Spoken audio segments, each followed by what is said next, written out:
চুরিবিদ্যা মহাবিদ্যা, যদি না পড়ো ধরা। তবে মমতা বন্দ্যোপাধ্যায়ের দলের মন্ত্রী শান্তিরা প্রায়শই ধরা পড়ে যান।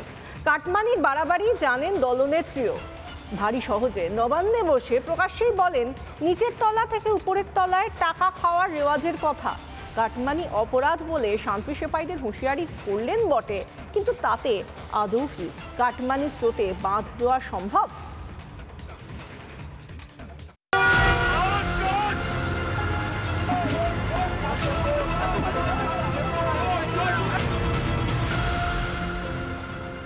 বিধানসভা ভোটের বাদ্যি বেজে গিয়েছে। এবার যেন তেন প্রকারেণ দুর্নীতির দেওয়াল লিখন মোছার পালা। গরিবের মাথার ছাদ থেকে শিল্প, কোনোটাই যে করি না ফেললে মেলে না, তা বিলক্ষণ জানেন মুখ্যমন্ত্রীও।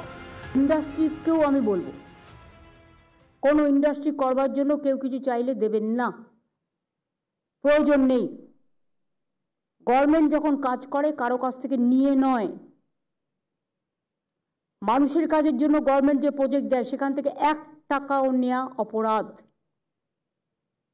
হ্যাঁ, মানুষ যদি ভালোবেসে কোনো পার্টিকে হেল্প করতে চায় চেকে দিতেই পারে। সে তো দলনেত্রী গোষ্ঠী কোন্দল নিয়েও সাবধান করে যান বারবার। শোনে আর কে? দলের বড় মেজো সেজো ছোট নেতারা যে পাত্তাও দেয় না, তাও আলবাত জানেন মুখ্যমন্ত্রী। বিবেক, তোমার একটা নিজস্ব টিম তৈরি করো, যাদের দিয়ে কাজটা করো। তুমি তো জানো টাকা না খেয়ে নিচ থেকে উপরে আসে না।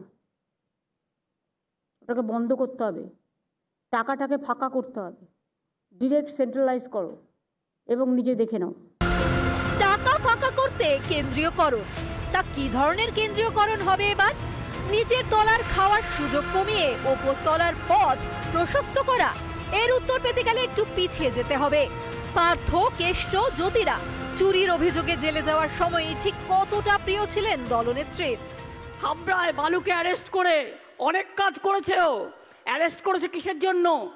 যাতে পার্টির কাজ করতে না পারে। 21শে জুলাই হলো 21 তারিখ, আর 22 তারিখ মধ্যরাতে পার্থদার বাড়ি গিয়ে হাজির হলো।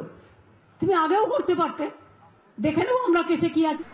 পরশুদিন কেষ্টকে গ্রেফতার করলেন কেন? কি করেছিল কেষ্ট? চুরিতে যে অগাধ প্রশ্রয় মেলে তা তো বোঝা যায় দলনেত্রী মমতায়।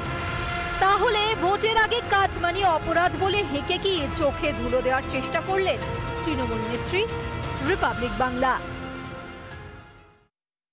নানা ধরনের কন্টেন্ট দেখার জন্য লাইক করুন, শেয়ার করুন আমাদের ফেসবুক পেজ, সাবস্ক্রাইব করুন আমাদের ইউটিউব চ্যানেল।